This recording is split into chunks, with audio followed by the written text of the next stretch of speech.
бет алдында мактагандан сактангыла деген. Анткени моюн сындырганга барабар деген. Мактаганды дагы бири-бириңерди мактагандан дагы сактангыла деген. Шариятта мактоо бар. Учуру келди айтып коеюн. Мактоо бар. Макташ керек. Биринчиден бет алдында эмес, экинчиден аша чаппай, көбөйтпөй, апыртпай. Канчалык мактоого ылайыктуу болсо, ошончо гана. Андан кийинкисине жооп бересиз. Кошомат диякпай андан кийинкисине жооп бересиз. Ошон үчүн эрежеси ушул. Көз алдында эмес. Экинчиси аша чаппай, апыртпай, канча болсо ошончолук мактоо.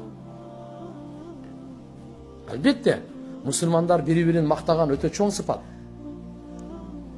Биринин артынан ушул жерде азыр ким жок, ошону мактасак, миңдеген ибадаттын соогунан жогору турат. Мактаган жүрөктөрдү бириктирет бул.